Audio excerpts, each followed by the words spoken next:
The Washington Post is announcing that U.S. commanders have ordered to cease training Afghan soldiers to combat the Taliban, meaning that the U.S. is now no longer training soldiers to take over the responsibilities of the NATO soldiers that are occupying the country right now. This year alone, in 2010, these Afghan soldiers that have ended up turning against the NATO soldiers, ended up killing them in incidents, has reached 45. Most of them were U.S. soldiers, and some of them were soldiers from other countries. Now, the re-vetting, like doing this whole process over again, will affect about 27,000 Afghan troops, and definitely shows the great degree of frustration that the United States and the rest of the NATO forces are facing in this kind of situation. They seriously cannot put a stop to the actual people of Afghanistan sneaking into the Afghan armed forces and then turning around and killing foreign soldiers. Now, U.S. Secretary of State Leon Panetta has expressed a great concern about these insider attacks that are having, according to many sources, a huge destabilizing effect on the troops in the country and a demoralizing effect as well. Now, this was supposed to be their last resort, what they're going to do before they leave.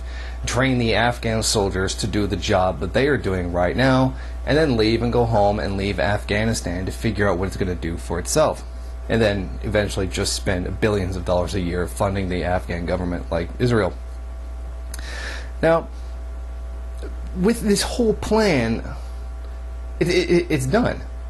I mean, if they're already at the point where they're not funding, what's referred to as indigenous forces to actually take over the role that they're doing, what are they doing anymore?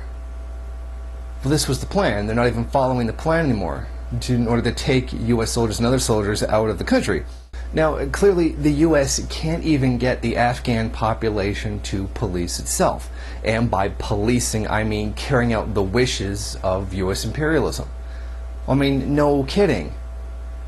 The Afghan population doesn't want the foreign soldiers there. So why would they voluntarily join up to this service and be trained to fight their own people for the interests of a foreign country, or in this case, several foreign countries?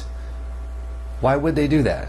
Of course not. Of course it's not going to work. It was the same thing when they were training militias to carry out the same function that they were doing, and then they had just ended up turning around and robbing people or going to the Taliban and taking the guns and ammunition with them. I mean, they're not getting it through their heads, through every plan that they're creating in order to set up a stable situation to leave behind that could take care of itself. They're not taking into account the fact that the Afghan population doesn't want it. They don't want to police themselves for the privilege of the ruling elite in another country, and to a large degree the ruling elite in their own. I mean, they're just not getting this. Afghanistan doesn't like you. Canada, the United States, all the other countries occupying Afghanistan right now. The Afghan people don't like you, and they don't want these foreign soldiers in their country. I mean, I don't understand what part of this, the NATO forces are just not understanding. My only concern right now is that this may be an excuse for the NATO countries to ask for more soldiers to begin occupying Afghanistan. And that was Barack Obama's big promise, that the U.S. forces were going to leave Afghanistan, were going to leave Iraq, and that was going to be it. And then, of course, there was a surge under his presidency. And then some troops were pulled away, and this is the plan of how, we're all going to leave.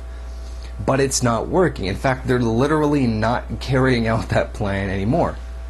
The real concern here is that more troops might actually be sent to Afghanistan to take the place of the indigenous forces that just don't want to do the job and don't want to be the occupiers of their own country.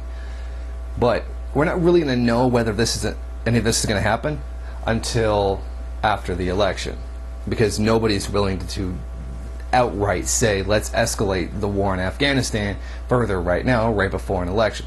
Particularly Barack Obama with his promises of, ending the whole situation to begin with. So we will definitely have to wait until the end of the election in November to see whether or not more U.S. forces will be sent to Afghanistan, or if people are eventually going to come to their senses and just completely pull out of the country altogether.